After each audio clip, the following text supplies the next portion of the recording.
Oh! Hi everybody. Thanks for stopping by. I was just cleaning my plumbing fixtures. Welcome to Charlie's How-To for Homeowners. My name is Skylar with John Stevenson Plumbing, Heating and Air. We are going to have a good time today. In today's episode, we are going to show you how to perform a direct swap to your pressure reducing valve. So why don't y'all follow me over here to the other room of our JSP Academy, and we're going to show you how to do this thing.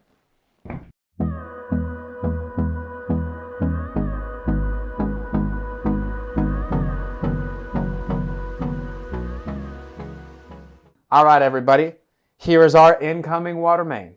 You are probably going to find this in front of your house, to the side of the house, and most of the time actually in your garage.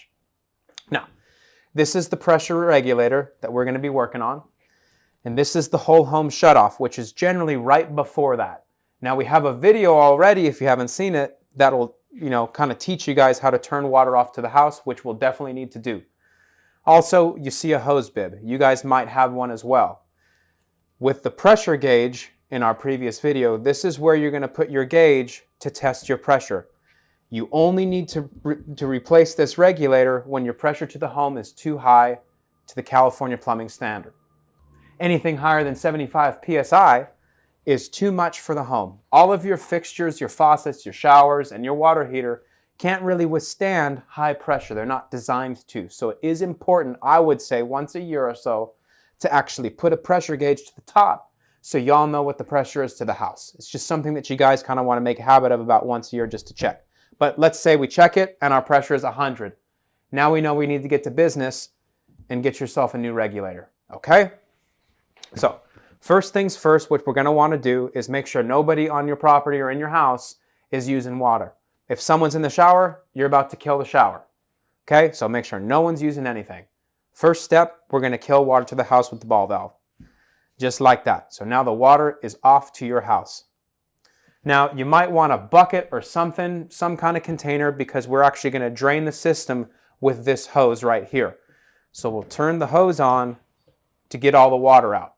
If you do not do this and you directly, start taking this apart, we're going to have a monsoon coming through and it's going to look like the Shamu splash zone. We didn't really want that either. So, if you don't have a hose, go inside to your kitchen, open a faucet just to drain down the system. Once the water's off and you have something drained, now it's safe to start working on this regulator. So, let's do it. To start, you're going to need some kind of wrench. I'm going to be using just some basic channel locks. You can use a Crescent wrench, whatever you have by that can actually grip our unions. And I'm also going to recommend you have a flathead screwdriver, and we'll get to the reason why in a second. So what we're going to do is we're going to start taking off the unions to the regulator so we can remove this unit.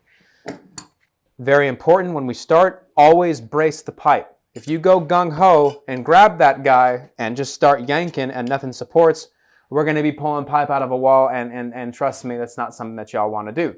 So support the pipe, and then we're going to work on the unions. So get your wrench on there. And slowly, as you support, start taking apart the unions. It shouldn't be on too tight, so it really shouldn't be that much of a struggle. As you can see here, my bottom union's off. I'm still going to support, and now I'm going to work on this top union. Same kind of practice, just back it off nice and slow. Now, once the unions are off, you should be able to finagle the regulator out. Yes, you are going to have some water that's going to come out. It's okay. Like I said, keep a bucket, maybe a vacuum close by so you don't get stuff wet. Old regulator, we're tossing. So he's gone. All right. Now, this is where our flathead comes in. Sometimes after you guys pull this regulator, your gaskets, which go on the top and the bottom, are going to be stuck to our brass fittings.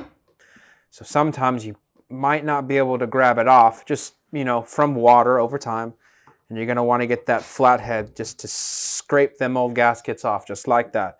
Make sure it is clean on our brass fittings. Sandcloth if necessary, but make sure it's nice and clean so we can reapply the new gaskets and the new regulator.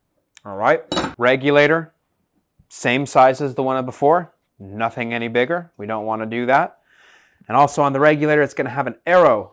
The arrow needs to be pointing to the direction of the water flow. So as our water is coming from the bottom, you know from where your shutoff is, water is going to keep going this way. So our arrow has to be pointing in the direction of the flow. If it's not, and it goes to the opposite, you'll have everything back together, flick on the water, and nothing's going to happen inside because the regulator is not going to allow it to. So arrow, right direction. I'm going to have it right here so you guys can see the arrows pointing up. Seeing that our ball valve is on the left, if I flick this on, I'm going to tap my regulator. So I'm actually going to rotate it, but the arrow is still in the same direction. So check which side your shutoff is as well. So we've got the regulator. I'll start at the bottom, make it a little bit easier. You can see the gasket right there. Now we're going to put this on. Hopefully in your guys' case, you got a little bit of play like I do where you can kind of go up and down with it so it's not super tight. If it's very tight, you might want to have to try to finagle it using the flathead to kind of press and pull as needed. So we got the room to just slide him on. And as you can see at the bottom, the gasket's in place and the new regulator is in place. So now we can shift up this union and start threading him back on. We'll start with the bottom as it will make it easier to do the top once this is in place. So we'll slide our union up. Do your best to catch these threads. Now with your hand, just kind of tighten a little bit hand tight. Cool, not going anywhere. And now it's going to be very easy to take your second gasket and slide him now at the top. Make sure when you're buying a new regulator, please check it to actually get gaskets. Sometimes, you know, people mess up and you might not have any. You need these gaskets. They're very important. So I'll pull up right here and we're going to slot our gasket on the top, copying what we did on the bottom. Now we are free once it's in place to shift this union down and we're going to rethread on the top. Get it hand tight. Cool. So we have the regulator going in the right direction, not in the way of our shutoff.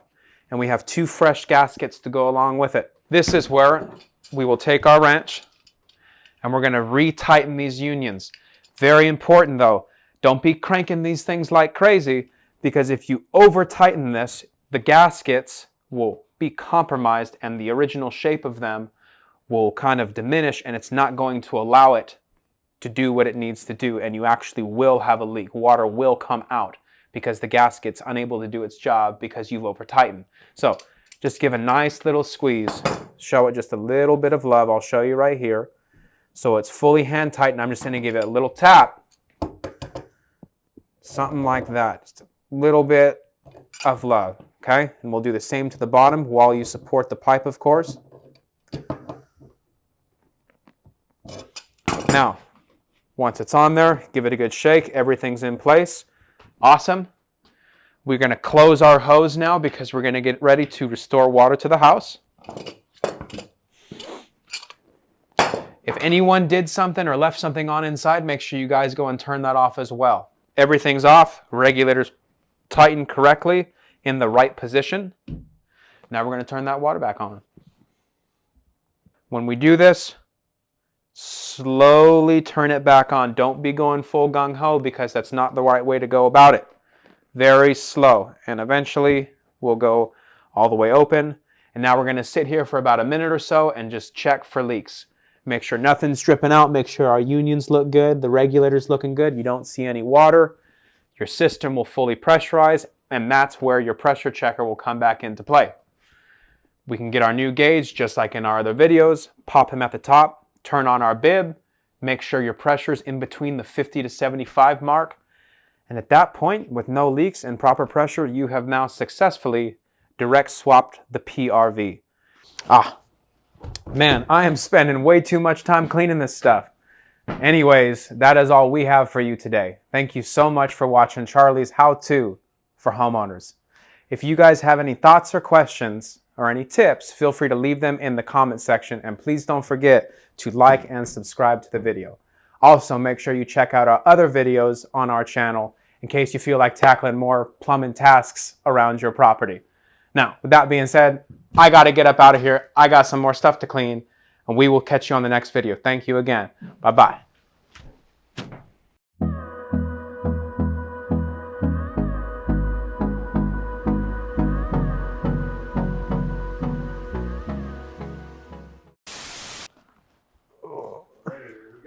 Okay.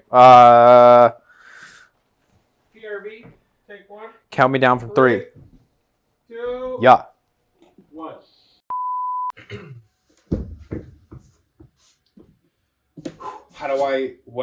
What are you seeing on both sides, just so I know? What should I be looking into? Just kind You don't have to look into anything. We don't care about. So I'm not looking at the cameras. You're fully on doing it. Okay. The video, quiet on the set. Like 6 minutes. 3. Quiet on the set. 2. Coming down from 3. 3, 2, 1. All right.